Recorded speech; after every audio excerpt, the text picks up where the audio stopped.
BEd bridge course हो रहा है NIOS द्वारा। उसके लिए मैंने ये जो बुक है वो ऑनलाइन परचेज की थी और ये सब्जेक्ट है गणित का शिक्षण, पेडागोजी ऑफ मैथमेटिक्स। तो इस बुक को मैं आपको पढ़ाऊंगी। ओके, तो इस बुक का पहला चैप्टर स्टार्ट करते हैं। तो पेडागोजी ऑफ मैथमेटिक्स का ये चैप्टर है। बीएड ब्रिज कोर्स 6 मंथ का जो बीएड ब्रिज कोर्स है उसके लिए ये बुक है पेडागोजी ऑफ मैथमेटिक्स की, गणित का शिक्षण। इसका सिलेबस दिया हुआ है, इसमें देखिए यूनिट 3 यूनिट है इसमें, ठीक है। ये इसका सिलेबस दिया हुआ है और इसको हम आगे पढ़ना स्टार्ट करेंगे। पहली यूनिट है ये इकाई 1, प्राथमिक विद्यालय गणित का परिचय, इंट्रोडक्शन और टू प्राइमरी स्कूल मैथमेटिक्स। तो गणित और इसकी प्रकृति, चैप्टर 1 है मैथमेटिक्स एंड इट्स नेचर। तो इसके बारे में हम पढ़ेंगे। शुरुआत करते हैं। जो शिक्षा है वो जीवन पर्यंत चलने वाली विकास की प्रक्रिया है, यानी कि जो शिक्षा है वो कैसी प्रक्रिया है? जीवन पर्यंत चलने वाली प्रक्रिया है, जो पूरी लाइफ टाइम चलती रहती है। बालक की जन्मजात शक्तियों के स्वाभाविक और एवं प्रगतिशील विकास में गणित का महत्वपूर्ण स्थान है।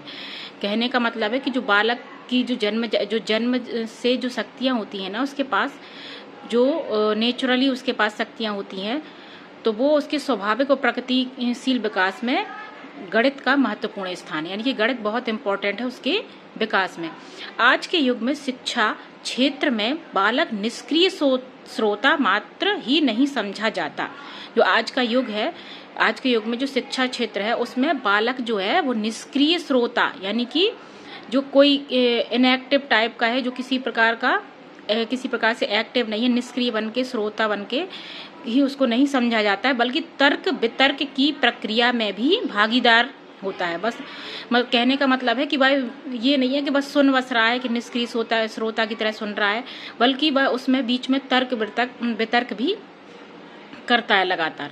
शिक्षण प्रक्रिया में अध्यापक का कर्तव्य है कि वह बालक को सक्रिय बनाकर उसकी शारीरिक, यानी कि इसमें टीचर का क्या रोल है कि बालक को एक्टिव बनाए, बालक को कैसा बनाए? सक्रिय बना करके उनकी शारीरिक मतलब फिजिकल, यानी कि शारीरिक, मानसिक, दिमाग से रिलेटेड या बौद्धिक चीजें, योग्यता, रुचि एवं रुझान का अध्ययन करें और उसकी क्षमताओं के अनुकूल, यानी कि जैसी बच्चे की क्षमता है, बच्चे में जैसी कैपेसिटी है, कोई बच्चा होशियार होता है, कोई थोड़ा कम होता है, कोई मध्यम टाइप का होता है, तो जैसी उनकी कैपेसिटी है, जैसा वो उनकी जो ग्रास्पिंग पावर है, यानी कि जैसा वो ग्रहण कर सकते हैं, उसकी क्षमता के अनुकूल ही उसकी जन्मजात शक्तियों के स्वाभाविक विकास का संभव प्रयास करता हुआ शिक्षा प्रदान करें। यहाँ पे क्या कह रहे हैं? टीचर को क्या करना है कि बालक को सक्रिय बना करके उसका शारीरिक विकास करना है, मानसिक विकास करना है, उसकी रुचियों को भी ध्यान में रखना है और उसकी जैसी क्षमता है, यानी कि बच्चा है कैसा, तो उसके अनुसार उसका हमें लगातार विकास करते हुए शिक्षा प्रदान करनी है। मनुष्य अपनी प्रकृति से गणित को रूखा विषय समझता रहा है, यानी कि जो मनुष्य है वो ये समझता रहा है कि गणित तो एक ऐसे ही है, रूखा विषय है, ये ज्यादा इंटरेस्टिंग नहीं है, जबकि वास्तव में ऐसा नहीं है। गणित के प्रति रुचि रखने वालों को गणित की समस्या को सुलझाने में एक विशेष प्रकार का आनंद आता है, यानी कि जिसको गणित में इंटरेस्ट है, यानी कि गणित में जिसको रुचि है, तो उसको जो गणित की समस्याएं होती है ना, गणित के सवाल होते हैं या कोई भी प्रॉब्लम होती है, उनको सुलझाने में बहुत ही मजा आता है। उसका अनुभव हर व्यक्ति नहीं कर सकता, यानी कि जो मजा उस व्यक्ति को आता है जिसको इंटरेस्ट है गणित में, उन समस्याओं को हल करने में उसको इतना आनंद आता है, उसका अनुभव और कोई व्यक्ति नहीं कर सकता। केवल गणित का ज्ञान रखने वाले ही कर सकते हैं। जिनको गणित का ज्ञान है वो इस समस्या को हल कर सकते हैं और हल करते हैं तो उसका आनंद उन्हीं को मिलेगा, और जो हल नहीं कर पाते हैं तो उनको बोरिंग लगेगा।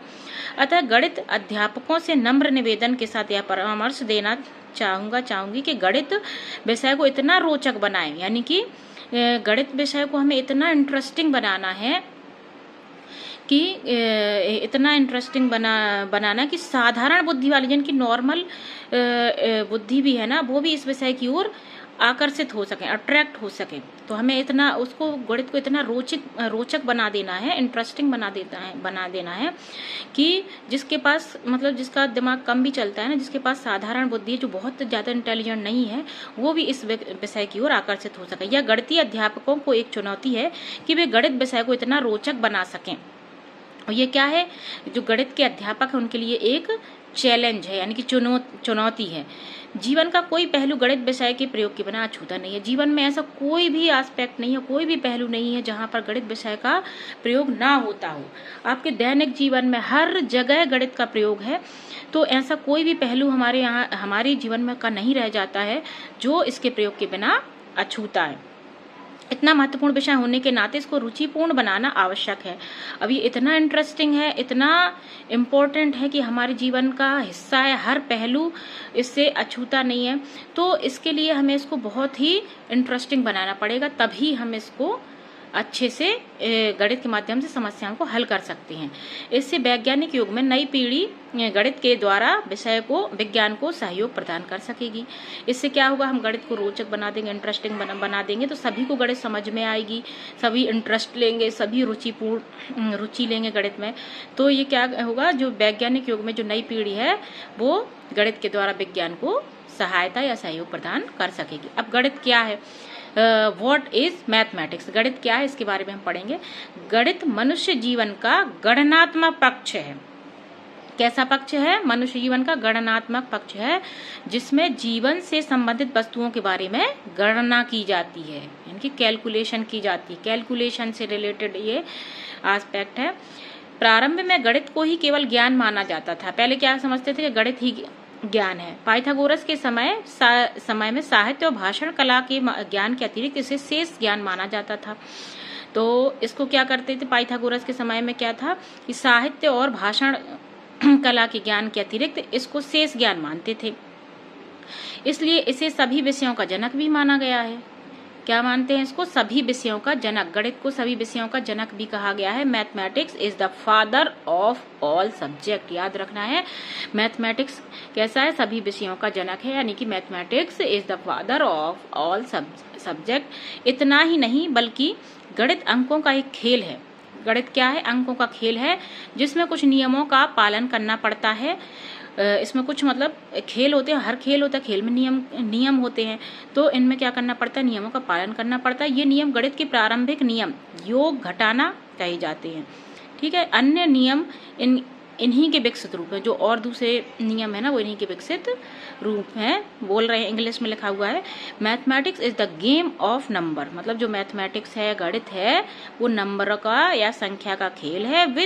Deals with some rules and regulation, जिसमें कुछ नियम होते हैं और जिसमें कुछ नियम होते हैं उनका हमें पालन करना पड़ता है।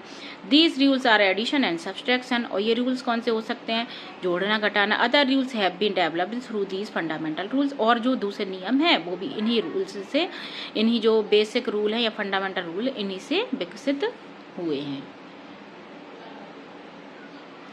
आगे देखेंगे, इसको अंतरिक्ष और गणनात्मक विज्ञान की परिभाषा के रूप में भी परिभाषित किया जा सकता है।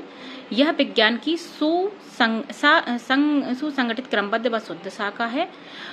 यह युक्ति संगत तर्क की आंकिक समस्याओं का विज्ञान है।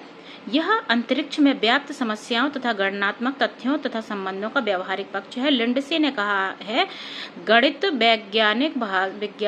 भौतिक गणित जो है भौतिक विज्ञानों की भाषा है और निश्चय ही मानव मस्तिष्क में उत्पन्न इससे उत्तम अन्य कोई भाषा नहीं है। ओके, गणित की प्रकृति, नेचर ऑफ मैथमेटिक्स। गणित का सीधा संबंध नाप से है। किससे है, नाप से। गणित का सीधा संबंध नाप से है। गणित के सिद्धांतों के ज्ञान के बिना हम किसी भी क्षेत्र की नाप तौल नहीं कर सकते।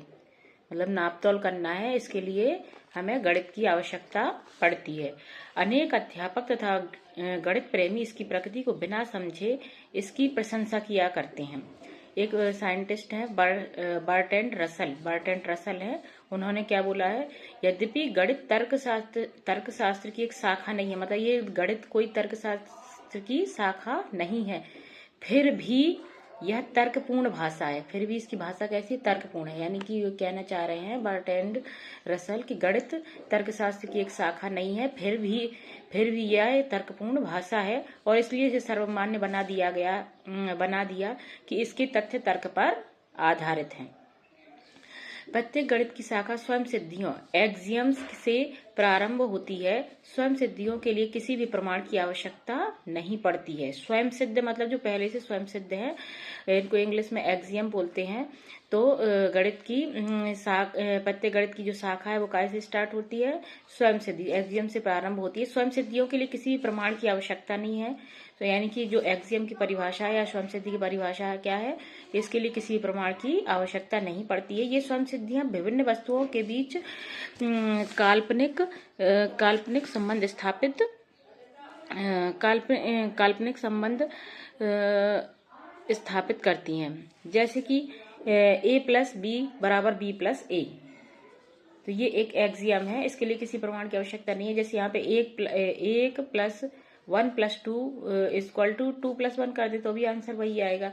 तो इसका अर्थ है कि संख्या के क्रम को बदलने पर योग की क्रिया में कोई अंतर नहीं आता है। यानी कि हम संख्या को अदल बदल करके जोड़ेंगे तो इससे इस पर कोई इनके जो योग होगा इन पर कोई अंतर नहीं पड़ेगा। गणित के सिद्धांत तर्कपूर्ण व व्यवस्थित रखे जाते हैं और ये सर्वमान्य है। इसके ज्ञान का आधार हमारी ज्ञानेंद्रियां होती हैं तथा उस ज्ञान को पर विश्वास किया जा सकता है।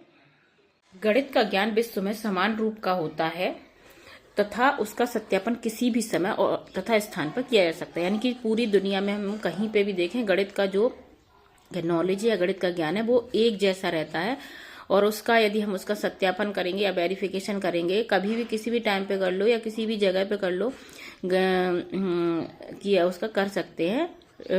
यानी कि जो रिजल्ट है एक समान ही आएगा, चाहे कहीं पे भी करो, किसी भी टाइम पे करो। गणित की समस्याओं के उत्तर सदैव स्थिर रहते हैं। यानी कि जो उनके उत्तर हैं वो हमेशा कांस्टेंट रहते हैं, उनमें वो बदलते नहीं है, उनमें परिवर्तन नहीं किया जा सकता है। वे विवादास्पद नहीं होते हैं जैसा कि अन्य सामाजिक विषयों में होता है। अन्य विषयों में होता है कि चीजें बदल सकती हैं, लेकिन यहाँ पर गणित में एक समान ही रहेगा पूरे विश्व में, चाहे कहीं पे भी चले जाएं, किसी भी टाइम पर, किसी भी समय पर उसका यदि हम उसका सत्यापन करना चाहेंगे तो वो हमेशा आंसर एक समान ही आएगा। गणित का ज्ञान विश्व में समान रूप का होता है तथा उसका सत्यापन किसी भी समय तथा स्थान पर किया जा सकता है। कहने का तात्पर्य है कि जो गणित का ज्ञान है पूरे विश्व में कहीं पे भी चले जाओ एक समान ही रहेगा, एक जैसा ही रहेगा और उसका वेरिफिकेशन है, उसका सत्यापन अपन किसी भी टाइम पे या किसी भी स्थान पर कर सकते हैं। और जो गणित की समस्याओं के जो उत्तर होते हैं, उनका जो सोल्यूशन होता है वो हमेशा स्थिर रहता है, उनमें कोई भी परिवर्तन नहीं किया जा सकता। चाहे आप यहाँ पे गणित का कोई सवाल सॉल्व कर ले, चाहे दूसरे देश में जाकर के सवाल का जो आंसर है वो सेम ही आएगा। वे विवादास्पद नहीं होते हैं जैसा कि अन्य विषयों में होता है। दर्शन और सामाजिक विषयों में भिन्न भिन्न व्यक्तियों के विचार भिन्न भिन्न हो सकते हैं और सब्जेक्ट है उसमें और हर व्यक्ति के विचार अलग अलग हो सकते हैं, लेकिन गणित में ऐसा नहीं है। परंतु गणित की गणनाओं का विचार सर्वमान्य मतलब यूनिवर्सल माना गया है। The ancient idea of Greek, the world operates on a mathematical basis is incorrect. Mathematics is an invention of man, not a discovery. ये एक इन्वेंशन है, मैथमेटिक्स जो है इन्वेंशन है, ना कि एक खोज। गणित के ज्ञान से व्यक्ति में स्वयं के कार्य के बारे में अनुभूति होती है। यानी कि जो गणित का यदि ज्ञान है इंसान को तो उसको अपने व्यक्ति को स्वयं के कार्य के बारे में अनुभूति होती है। गणित के ज्ञान का प्रयोग विज्ञान में अत्यधिक होती है। विज्ञान में सबसे ज्यादा गणित का प्रयोग होता है। बिना गणित के ज्ञान के विज्ञान उन्नति नहीं कर सकता। यानी कि गणित का अपन को ज्ञान नहीं होगा, गणित का ज्ञान नहीं होगा तो उसके बिना जो विज्ञान है वो उन्नति नहीं कर सकता है। विज्ञान ही नहीं अन्य विषय भी आगे उन्नति नहीं कर सकते, क्योंकि गणित विषय की प्रकृति में शुद्ध मापन निहित रहता है।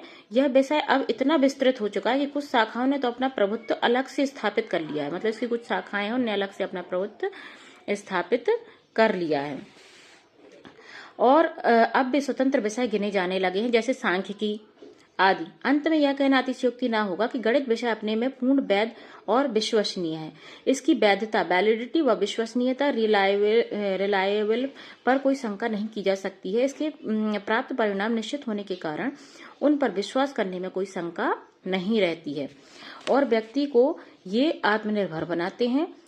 यह बालकों को नियमित और विधिवत कार्य करने की प्रेरणा प्रदान करता है। गणित की प्रकृति में निम्न बिंदुओं को जोड़ा जा सकता है जो उसकी विश्वसनीयता पर 4 चांद लगाते हैं। सबसे पहला है, गणित में अमूर्त प्रत्ययों की व्याख्या की जाती है। व्याख्या के आधार पर उनमें विचार दृढ़ बनते हैं और उन्हें स्थूल रूप में परिवर्तित किया जा सकता है। जैसे ठोसों के आयतन ज्ञात करने के लिए जो सूत्र प्रयोग किए जाते हैं वे अमूर्त होते हैं। यानी कि जब जो गणित के जो प्रत्यय हैं वो कैसे अमूर्त मतलब जिनको हम देख नहीं सकते, टच नहीं कर सकते, वो अमूर्त, ठीक है। तो उनके जो सूत्र हैं वो अमूर्त हैं, तो जिनका कोई आकार नहीं है वो अमूर्त कहलाते हैं।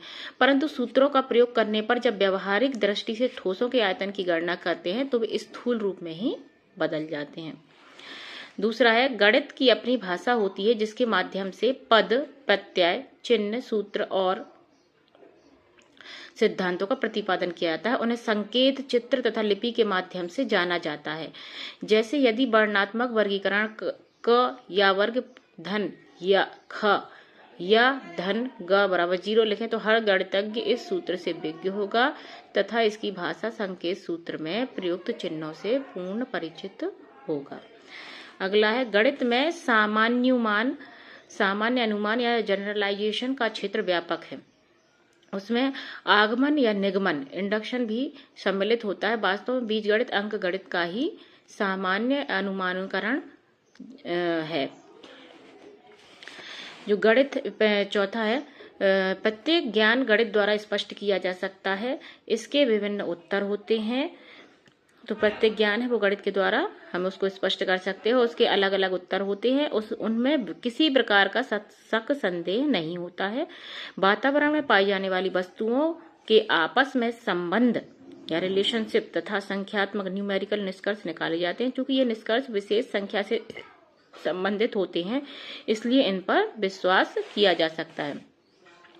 पांचवा है, गणित विषय के ज्ञान का आधार हमारी ज्ञानेंद्रियां, सेंस ऑर्गन्स होती हैं जिन पर विश्वास किया जा सकता है क्योंकि इस ज्ञान का एक निश्चित आधार होता है। गणित विषय के ज्ञान का आधार क्या है? हमारी ज्ञानेंद्रियां, सेंस ऑर्गन्स है जिन पर विश्वास हम कर सकते हैं क्योंकि इस ज्ञान का एक निश्चित आधार होता है। गणित के ज्ञान का छठा है, गणित के ज्ञान का प्रयोग अन्य विषयों में विस्तार से किया जाता है। गणित का प्रयोग कहाँ कर सकते हैं? देखो, फिजिक्स में कर सकते हैं, भौतिक विज्ञान या फिजिक्स में कर सकते हैं, केमिस्ट्री में कर सकते हैं, भूगर्भ विज्ञान है, सांख्यिकी, स्टैटिक्स जो गणित के अंग हैं इनके अतिरिक्त भूगोल में भी कर सकते हैं, जियोग्राफी में कर सकते हैं, वाणिज्य, कॉमर्स में, बायोलॉजी में, यहाँ तक कि प्रत्येक विषय गणित का सहारा लेता है। मतलब सारे सब्जेक्ट हैं उसमें गणित का अपन इस्तेमाल कर सकते हैं, गणित का यूज कर सकते हैं। यहाँ तक कि हिंदी, अंग्रेजी जैसे साहित्य विषयों में भी छंदों की मात्रा गिनने में गणित का ही सहारा लेते हैं। तो गणित जगत जन्य मतलब यूनिवर्सल विषय है जिसकी मान्यताएं दुनिया के प्रत्येक कोने में सर्वमान्य है। यह ज्ञान समय स्थान के साथ परिवर्तित नहीं होता है, ठीक है। ये यूनिवर्सल है, सब जगह इसके नियम एक जैसे ही हैं। यहाँ यानी कि 2 धन 2 बराबर 4 होता है तो चाहे आप दुनिया के किसी भी कोने में चले जाओ 2 धन 2 बराबर 4 ही होगा। गणित का ज्ञान ठीक, एग्जैक्ट, स्पष्ट, क्लियर और लॉजिकल और क्रमबद्ध सिस्टमैटिक रूप में होता है। उसे एक बार समझने में आसानी से भुलाए नहीं जा सकते। गणित के पद क्रमबद्ध ही रखे जा सकते हैं। तारतम्य बदलने पर पूरा अर्थ तथा विषय ज्ञान ही नष्ट व भ्रमित हो जाएगा। मतलब उसको हमें सिस्टमैटिक तरीके से ही सॉल्व करना होता है। या यदि जहाँ प्लस है तो प्लस ही लगाना पड़ेगा, और यदि आप दूसरा चिन्ह लगा देंगे या अदल बदल कर देंगे, थोड़ा भी आपने गलती करी तो पूरा ही उसका आंसर बदल जाएगा। 8वां, संख्याएं, स्थान, मापन आदि गणित का आधार हैं। इसमें वस्तुओं के संबंध तथा संख्यात्मक निष्कर्ष निकाले जा सकते हैं। यानी कि जो संख्याएं, नंबर होते हैं ना, गिनती नंबर, वो स्थान मतलब जगह और माप जी गणित के आधार है। इसमें वस्तुओं के संबंध और संख्यात्मक निष्कर्ष निकाले जाते हैं। गणित के माध्यम से जो निष्कर्ष निकाले जाते हैं तथा उनके आधार पर भविष्यवाणी की जाती है वे उद्देश्यों को पूरा करने में समर्थ होते हैं। इस प्रकार हम गणित की प्रकृति के बारे में कह सकते हैं कि गणित पूर्णतया नियमों, सिद्धांतों और सूत्रों से बंधा हुआ है, ठीक है। गणित की प्रकृति कैसी है? नियम है, उसमें सिद्धांत है, सूत्रों से बंधा हुआ है और हमारी संपूर्ण सभ्यता का आधार है। अतः वर्तमान में गणित की प्रगति तथा इसकी अधिकतम प्रयोग हमारी सभ्यता की उन्नति का परिचायक है। अब नेक्स्ट टॉपिक है गणित का श्रेणीबद्ध रूप, हाई रैंक, इसको इंग्लिश में लिख। गणित का श्रेणीबद्ध रूप। गणित का श्रेणीबद्ध स्वरूप यह दर्शाता है कि गणितीय ज्ञान क्रमिक, तर्कसंगत और आपस में जुड़ा हुआ होता है। ठीक है, गणित का ज्ञान कैसा होता है? श्रेणीबद्ध रूप से दर्शाता है कि गणित का ज्ञान जो है क्रमिक है, तर्क संगत, आपस में जुड़ा हुआ हो। तो गणित में किसी भी नए विचार, अवधारणा या कौशल को सीखने के लिए पहले की अवधारणाओं का ज्ञान आवश्यक होता है। इस कारण गणित को एक ऐसी विषय वस्तु माना जाता है जो नींव से शिखर की ओर विकसित होती है। मतलब पहले छोटी छोटी सी चीजें आपको सीखनी, सरल सरल सिंपल सिंपल इक्वेशंस आपको सीखनी पड़ेंगी, जैसे प्लस माइनस, ये सब सीखना पड़ेगा। फिर आपको जोड़ना नहीं सॉरी भाग, गुणा, ये सब सीखना पड़ेगा। मतलब धीरे धीरे इसका आगे बढ़ता है। गणित का श्रेणीबद्ध स्वरूप यह व्यवस्था है जिसमें गणितीय अवधारणा सरल से जटिल, मतलब पहले सरल सवाल सॉल्व करोगे, फिर उसके बाद थोड़े कठिन आ जाएंगे। ज्ञात से अज्ञात, यानी कि जो चीजें पहले से पता है उससे, उसके बाद जो नहीं पता है उनको सीखा जाता है। तथा ठोस से अमूर्त की ओर क्रमबद्ध रूप में विकसित, मतलब ठोस चीजें जो आप मूर्त चीजें होती हैं ना, जैसे पत्थर कंकड़ ले लिए, उनकी मदद से आप गिनती, आप उनको जोड़ेंगे, फिर उसके बाद फिर आप संख्याओं को लेंगे, फिर पेपर पे हल करेंगे, तो ठोस से अमूर्त की ओर क्रमबद्ध रूप में विकसित होती है। प्रत्येक नई अवधारणा पहले सीखी गई अवधारणाओं पर आधारित होती है। यदि आधार कमजोर है तो उच्च स्तर की गणितीय समझ विकसित नहीं हो पाती है। कहने का मतलब है कि पहले सिंपल चीजें आपको नहीं आएंगी तो आप कठिन चीजों को हल नहीं कर पाएंगे। पहला है सरल से जटिल की ओर विकास। गणित में सबसे पहले सरल संकल्पनाएं सिखाई जाती है, जैसे गिनती, संख्याओं की पहचान, मूल संक्रियाएं, जोड़ना घटाना, ये सब। इसके बाद धीरे धीरे जोड़ घटाना, गुणा भाग, भिन्न, दशमलव, प्रतिशत, बीजगणित, ज्यामिति और त्रिकोणमिति जैसी जटिल अवधारणाएं आती हैं। यह क्रम यह स्पष्ट करता है कि गणितीय ज्ञान सीढ़ियों की तरह आगे बढ़ता है। पूर्व ज्ञान पर आधारित सीखना। गणित में नया ज्ञान तभी प्रभावी रूप से सीखा जा सकता है जब छात्र का पूर्व ज्ञान स्पष्ट और मजबूत हो, यानी कि पहले उसने थोड़ा बहुत कुछ उसको आता हो। यदि उसको छोटी छोटी चीजें नहीं आती, जोड़ना घटाना नहीं आता है, गुणा भाग नहीं आता, भिन्न दशमलव का नॉलेज नहीं है, तो आगे की गणित सीखने में उसको कठिनाई आएगी।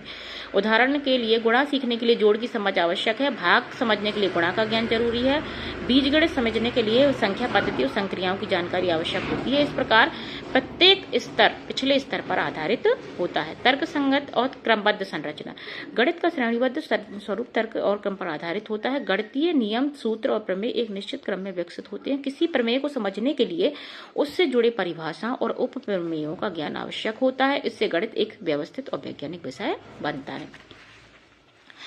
अमूर्तता की ओर क्रमिक बढ़त। प्रारंभिक स्तर पर गणित ठोस वस्तुओं और अनुभवों से जुड़ा होता है, जैसे गिनती के लिए वस्तुओं का उपयोग।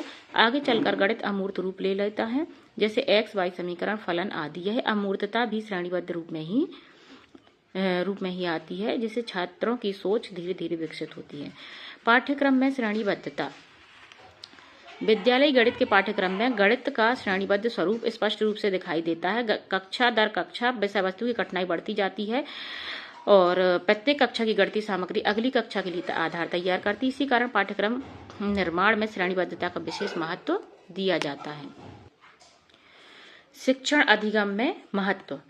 गणित की श्रेणीबद्ध स्वरूप को समझना शिक्षक और विद्यार्थी दोनों के लिए आवश्यक है। शिक्षण को चाहिए कि भाई किसी भी नए विषय को पढ़ाने से पहले छात्रों के पूर्व ज्ञान का आकलन करें कि वह पहले से कितना जानता है। पहले ये समझे कि बच्चे को कितना आता है, उसके बारे में उसका आकलन करें। विद्यार्थी के लिए यह आवश्यक है कि वह किसी स्तर को छोड़े बिना क्रम से सीखने का प्रयास करे। और स्टूडेंट के लिए क्या जरूरी है कि वो किसी भी छोटी छोटी चीजों को बीच में छोड़ना नहीं है, उसको एक क्रम से सारी चीजें सीखते जाना है, क्रम से। त्रुटियों और कठिनाइयों का कारण। यदि गणित की किसी आधारभूत अवधारणा में कमी रह जाए तो आगे की सीख में कठिनाई उत्पन्न होगी। यदि आपको बीच की छोटी छोटी चीजें आपने मिस कर दी हैं, यदि मान लो आपको जोड़ घटाना आपने कर लिया, भिन्न नहीं आता, आपको दशमलव नहीं आता, तो आप आगे की चीजों को करने में आप कठिनाई महसूस करेंगे। उदाहरण के लिए भिन्नों की कमजोर समझ आगे प्रतिशत और अनुपात सीखने में समस्या पैदा कर सकती है। इसलिए यह स्पष्ट होता है कि गणित में श्रेणीबद्धता का पालन न करना सीखने में बाधा बन सकता है। गणित का तार्किक निगमनात्मक स्वरूप, लॉजिको डिडक्टिव। गणित का तार्किक निगमनात्मक स्वरूप उसके स्वभाव की एक अत्यंत महत्वपूर्ण विशेषता है। गणित में किसी भी तथ्य, नियम, सूत्र या प्रमेय को केवल अनुमान या अनुभव के आधार पर स्वीकार नहीं कर सकते हैं, बल्कि उसे तर्क और निगमन के माध्यम से सिद्ध किया जाता है। यही कारण है कि गणित को एक सटीक, निश्चित और विश्वसनीय विषय माना जाता है। तार्किक निगमनात्मक स्वरूप का अर्थ है स्वीकार किए गए सत्य कथनों, स्वयं सिद्ध मतलब एक्सियम जो होते हैं वो, परिभाषा, पूर्व स्थापित सिद्धांतों के आधार पर तर्क की सहायता से नए निष्कर्षों तक पहुंचना। तार्किक निगमनात्मक स्वरूप का क्या अर्थ है कि स्वीकार किए गए सत्य कथन मतलब जो एक्सियम है, स्वयं सिद्ध हैं, उनको जिनको किसी प्रमाण की आवश्यकता नहीं होती, वो परिभाषाएं मतलब डेफिनेशन और पूर्व स्थापित सिद्धांतों के आधार पर तर्क की सहायता से नए निष्कर्षों तक पहुंचना। गणित में सामान्य नियमों से विशेष परिणाम निकाले जाते हैं। यही प्रक्रिया पूर्णतः तर्कसंगत और क्रमबद्ध होती है। ठीक है। तर्क का महत्व, लॉजिक का महत्व क्या है? तर्क गणित की आत्मा है। गणितीय सोच बिना तर्क के संभव नहीं है। प्रत्येक गणितीय कथन के पीछे कोई ना कोई तर्क होता है। तर्क हमें सही और गलत में अंतर करना सिखाता है। तर्क माध्यम से गणित कथनों की सत्यता जांची जाती है। तर्क सोचने की क्षमता, विश्लेषण और समस्या समाधान को विकसित करता है। अब दूसरा है निगमन का अर्थ। तो तर्क समझ में आ गया। तर्क क्या है? गणित की आत्मा है। गणित जो गणितीय सोच है बिना तर्क के पॉसिबल ही नहीं है। गणितीय कथन के पीछे कोई ना कोई तर्क होता ही है। तर्क से हमें सही गलत में अंतर पता चलता है और तर्क के माध्यम से गणितीय जो कथन है उसको वेरीफाई कर सकते हैं, सत्यता जांच सकते हैं। तर्क सोचने की क्षमता, विश्लेषण और समस्या समाधान को विकसित करता है। अब आया निगमन, डिडक्शन। निगमन वह प्रक्रिया जिसमें सामान्य सिद्धांतों से विशेष निष्कर्ष निकाले जाते हैं। जो सामान्य सिद्धांत है उससे क्या निकालते हैं? विशेष निष्कर्ष। ये याद रखना है। गणित में निगमन का प्रयोग कर प्रमेयों और सूत्रों को सिद्ध किया जाता है। ठीक है। गणित में निगमन का प्रयोग कहाँ पे करते हैं? प्रमेय को और सूत्र को सिद्ध करने के लिए क्या यूज करते हैं? निगमन का प्रयोग करते हैं। उदाहरण के लिए यदि यह ज्ञात है कि सभी समकोण त्रिभुजों में पाइथागोरस प्रमेय लागू होता है तो किसी विशेष समकोण त्रिभुज के लिए भी वही नियम लागू होगा। इस प्रकार गणितीय ज्ञान निगमनात्मक रूप से आगे बढ़ता है। स्वयं सिद्ध और परिभाषाएं। गणित का तार्किक निगमनात्मक स्वरूप स्वयं सिद्ध और परिभाषाओं पर आधारित होता है। हमने अभी डेफिनेशन भी पढ़ी थी। तो इनका जो तार्किक निगमनात्मक स्वरूप है किस पे आधारित है? एक स्वयं सिद्ध पर और परिभाषा। स्वयं सिद्ध एक्सियम, वे कथन जिन्हें बिना प्रमाण के सत्य मान लिया जाता, कोई प्रमाण की जरूरत नहीं होती है। परिभाषाएं, डेफिनेशन और स्वयं सिद्ध में अभी हमने ये एग्जाम्पल पढ़ा था ना कि a plus B equal to b plus A, वही आंसर आएगा। 2 धन 4 बराबर 4 धन 2 बराबर 1 ही उत्तर आएगा। तो ये क्या है? एक्सियम है। परिभाषा, डेफिनेशन गणितीय संकल्पना को स्पष्ट और सटीक रूप प्रदान करती है। इनके आधार पर तर्क की सहायता से प्रमेय और नियमों की रचना की जाती है। नेक्स्ट है प्रमेय और प्रमाण, थ्योरम एंड प्रूफ्स। तो प्रमेय गणित का एक महत्वपूर्ण अंग है। प्रत्येक प्रमेय को तार्किक चरणों के माध्यम से सिद्ध किया जाता है। प्रमाण गणितीय सोच की पराकाष्ठा है। तो प्रमेय क्या है? गणित का एक महत्वपूर्ण अंग है और प्रत्येक प्रमेय को तार्किक चरणों के माध्यम से ही सिद्ध कर सकते हैं। मतलब तार्किक चरणों की आवश्यकता होती है प्रमेय को सिद्ध करने के लिए। प्रमाण गणितीय सोच की पराकाष्ठा है। जो प्रमाण होते हैं वो गणितीय सोच की पराकाष्ठा है। प्रमाण यह सुनिश्चित करता है कोई कथन सार्वभौमिक रूप से सत्य है। प्रमाण क्या सुनिश्चित करता है? कि कोई कथन सार्वभौमिक रूप से सत्य है। गणित में सार्वभौमिक मतलब पूरी दुनिया में, चाहे आप कहीं पे भी चले जाओ, पूरी हर जगह वो कैसा है? सत्य है। प्रमाण मतलब वो होता है एविडेंस, वो होते हैं जो सभी जगह पूरी सार्वभौमिक रूप से सत्य है। गणित में बिना प्रमाण के कोई कथन स्वीकार ही नहीं होता है।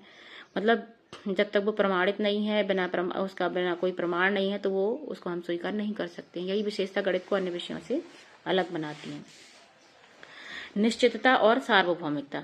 गणित का तार्किक निगमनात्मक स्वरूप उसे निश्चितता प्रदान करता है। जो तार्किक निगमनात्मक स्वरूप है उसे निश्चितता प्रदान करता है। एक बार किसी कथन को तर्क और निगमन द्वारा सिद्ध कर दिया जाए तो वह हर समय हर स्थान पर सत्य होता है। मतलब कोई कथन है, यदि उसको हम तर्क के द्वारा और निगमन सामान्य से विशेष, सामान्य सिद्धांत से विशेष सिद्धांत की ओर, तो वह हर जगह कैसा माना जाएगा? सत्य माना। उदाहरण के लिए 2 + 2 = 4 हर देश, हर संस्कृति और हर परिस्थिति में सत्य होता है। ये नहीं है कि आप दूसरे देश चले गए 2 + 4 = 5 हो जाएगा, वो हर जगह सेम रहेगा। यह सार्वभौमिकता गणित की तार्किक संरचना के कारण ही संभव है। अनुमान और अनुभव से भिन्नता। अन्य विषयों में कभी कभी अनुमान या अनुभव के आधार पर निष्कर्ष निकाले जाते हैं, लेकिन गणित में ऐसा नहीं होता है। गणित में प्रत्येक निष्कर्ष के पीछे ठोस तर्क और प्रमाण होता है। यद्यपि गणितीय खोज की शुरुआत अनुमान कंजेक्चर से हो सकती है, परंतु उसे स्वीकार नहीं किया जा सकता है जब वह तार्किक रूप से सिद्ध हो जाए। समस्या समाधान में तार्किक निगमनात्मक सोच। गणितीय समस्या को हल करते समय छात्र तार्किक निगमनात्मक सोच का प्रयोग करता है। जब गणितीय समस्या को हल करते हैं ना, तो जो स्टूडेंट होता है वो तार्किक निगमनात्मक सोच का प्रयोग करता है। दिए गए तथ्यों का विश्लेषण किया जाता है, फिर ज्ञात नियम और सूत्रों का प्रयोग करते हैं। चरणबद्ध तर्क से समाधान तक पहुंचा जाता है। इस प्रक्रिया में छात्रों में अनुशासन, स्पष्ट सोच और आत्मविश्वास विकसित होता है। शिक्षण अधिगम में महत्व। गणित के शिक्षण में तार्किक निगमनात्मक स्वरूप का विशेष महत्व है। शिक्षक को चाहिए कि वह केवल सूत्र याद कराने के बजाय उनके पीछे के तर्क को भी स्पष्ट करे। मतलब याद नहीं कराना है, रोट मेमोराइजेशन या याद कराना तो बिल्कुल भी नहीं आपको किसी भी सब्जेक्ट में लिखना है कि रोट में, क्योंकि याद कराना एक नेगेटिव वर्ड है, ये समझ लीजिए। तार्किक चिंतन विकसित होता है, रटने की प्रवृत्ति कम होती, गणित की प्रगति, रुचि और समझ बढ़ती है। बौद्धिक विकास में योगदान। गणित का तार्किक निगमनात्मक स्वरूप छात्रों की मानसिक क्षमताओं का विकास करता है और यह उन्हें तार्किक निर्णय लेने, निष्कर्ष निकालने और समस्याओं को वैज्ञानिक ढंग से समाधान करना सिखाता है। इसी कारण गणित को मस्तिष्क का व्यायाम कहा जाता है। ये अंडरलाइन कर लेना कि गणित को क्या करते हैं? मस्तिष्क का व्यायाम कहा जाता है, क्योंकि ये क्या करता है? मानसिक क्षमताओं का विकास करता है, उनको लॉजिकल रूप से निर्णय लेने, कोई डिसीजन लेने, तार्किक निर्णय लेने, निष्कर्ष निकालने और समस्याओं को वैज्ञानिक ढंग से उनका समाधान करना सिखाता है तार्किक निगमनात्मक स्वरूप। इसलिए मस्तिष्क का व्यायाम, गणित करने से मस्तिष्क का व्यायाम होता है। गणित का तार्किक स्वरूप, निगमनात्मक स्वरूप उनके स्वभाव की मूल आधारशिला है। तर्क, निगमन, प्रमाण और निश्चितता के कारण गणित एक सुसंगठित, विश्वसनीय और सार्वभौमिक विषय बनता है। नेक्स्ट है, गणित न केवल संख्या और सूत्रों का विषय बल्कि यह तार्किक सोच और बौद्धिक अनुशासन का सशक्त माध्यम भी है। ये नहीं है कि सिर्फ संख्याएं हैं, सूत्र हैं गणित में। मेन तो इसका क्या है? तार्किक सोच और बौद्धिक अनुशासन का सशक्त माध्यम भी है। गणितीयकरण, समस्या समाधान एवं तर्क शक्ति। तो गणित केवल संख्याओं सूत्रों का विषय नहीं है, बल्कि यह सोचने, तर्क करने और समस्याओं को समझने और वास्तविक जीवन की परिस्थितियों को गणितीय रूप में प्रस्तुत करने का एक प्रभावी विद्या है। गणितीकरण, समस्या समाधान और तर्क शक्ति, ये तीनों गणित के स्वभाव का मूलभूत पक्ष हैं। एक गणितीकरण, एक समस्या समाधान और तीसरा तर्क शक्ति, और आपस में गहराई से जुड़े हुए हैं। गणितीकरण, अब सबसे पहले पढ़ेंगे गणितीकरण, मैथमेटाइजेशन है क्या? गणितीकरण वह प्रक्रिया जिसमें वास्तविक जीवन की परिस्थितियों, समस्याओं और अनुभवों को गणितीय भाषा, प्रतीकों, समीकरण, चित्रों या मॉडलों के माध्यम से व्यक्त किया जाता है। इसमें वास्तविक समस्या को समझकर उसे गणितीय रूप देना और फिर गणितीय विधियों से उनका समाधान निकालना शामिल होता है। समझ गए? गणितीकरण क्या है? वास्तविक जो डेली लाइफ है ना, अपनी वास्तविक जीवन की जो परिस्थितियां हैं, उसमें बहुत सारी समस्याएं हैं या अनुभवों को गणितीय भाषा, मतलब बहुत सारी चीजें अपन कर रहे हैं, चाहे दुकान से रिलेटेड हो, चाहे हमें हिसाब लिखना हो, चाहे आप शेयर मार्केट का जो ग्राफ वगैरह होते हैं वो, चाहे जनसंख्या वृद्धि या जनसंख्या की जो जनगणना है उसके लिए जो ग्राफ बने होते हैं, बहुत सारी चीजें हैं जिसमें हमें गणित का प्रयोग करना पड़ता है। तो वास्तविक समस्या को समझकर उसे गणितीय रूप देना और फिर गणितीय विधियों से उनका समाधान निकालना, मतलब जो वास्तविक समस्या है ना, उनको क्या करना पड़ता है? उनको गणितीय रूप देना है और फिर उनका गणितीय विधियों से समाधान निकालना, इसी को गणितीकरण कहते हैं। सरल शब्दों में गणितीकरण का अर्थ है वास्तविक दुनिया को गणित की भाषा में बदलना। वास्तविक दुनिया को गणित की भाषा में बदलना ही क्या है, गणितीकरण है। अब गणितीकरण की प्रक्रिया, तो गणितीकरण की प्रक्रिया एक चरणबद्ध प्रक्रिया जिसमें निम्न चरण शामिल होते हैं। सबसे पहले समस्या की पहचान, फिर सरलीकरण उसका, फिर गणितीय निरूपण, समस्या समाधान, व्याख्या और सत्यापन, और 5 स्टेप है इसके, व्याख्या और सत्यापन। सबसे पहले समस्या की पहचान, वास्तविक जीवन की स्थिति को ध्यान से समझना, मतलब जीवन की जो स्थिति उसको ध्यान से समझना है। दूसरा सरलीकरण, समस्या के आवश्यक जो तत्व हैं उनको चुनना है और अनावश्यक तत्वों को हटा दो। फिर गणितीय निरूपण, समस्याओं को हम क्या करेंगे, संख्याओं, प्रतीकों, समीकरणों और तालिकाओं या ग्राफ के रूप में व्यक्त करना। समस्या समाधान, उपर्युक्त गणितीय नियमों और विधियों का प्रयोग कर हल निकालना है,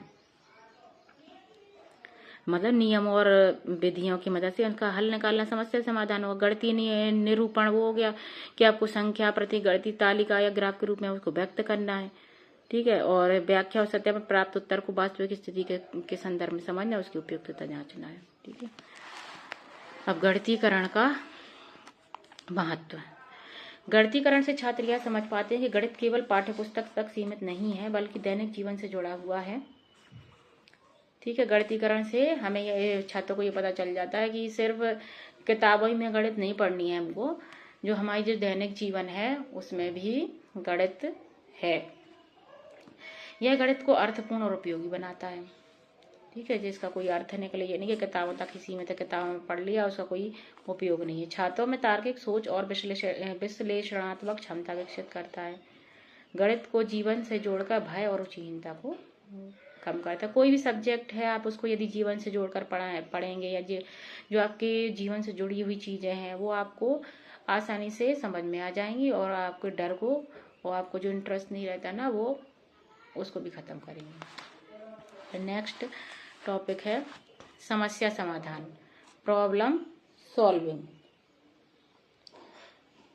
तो समस्या समाधान वह प्रक्रिया है जिसमें किसी नई या चुनौतीपूर्ण स्थिति का समाधान खोजने के लिए सोचते हैं, मतलब कोई भी एक स्थिति आ जाती है आपके सामने, कोई नई है या बहुत मतलब बड़ी सिचुएशन ऐसी आ जाती है तो उसका आपको समाधान निकालना है, तो उसके लिए आप सोचते हैं, विचार करते हैं, तर्क लगाते हैं, अपने अनुभव का उपयोग करते हैं और गणितीय ज्ञान का भी उपयोग करते हैं। गणित में समस्या समाधान का अर्थ केवल उत्तर निकालना नहीं बल्कि समस्या को समझना, योजना बनाना और समाधान तक पहुंचना है। समस्या समाधान के चरण, पहले सबसे पहले तो है समस्या को समझना है। प्रश्न में दिए गए तथ्यों और मांगी गई जानकारी को स्पष्ट रूप से समझना। पहले तो समझो उसको कि समस्या है क्या, ठीक है।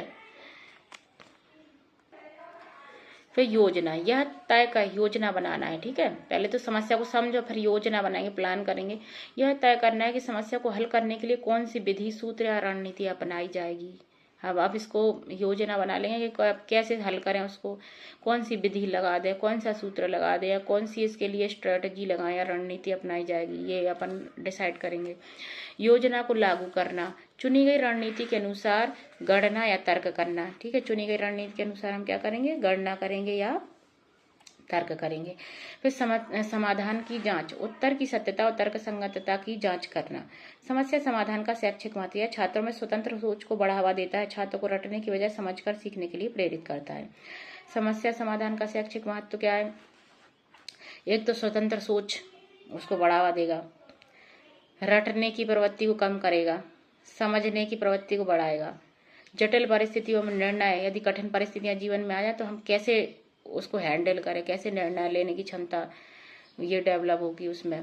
जीवन की वास्तविक समस्याओं से निपटने की कैपेसिटी या योग्यता आ जाएगी, एबिलिटी आ जाएगी, ठीक है, इसका महत्व है।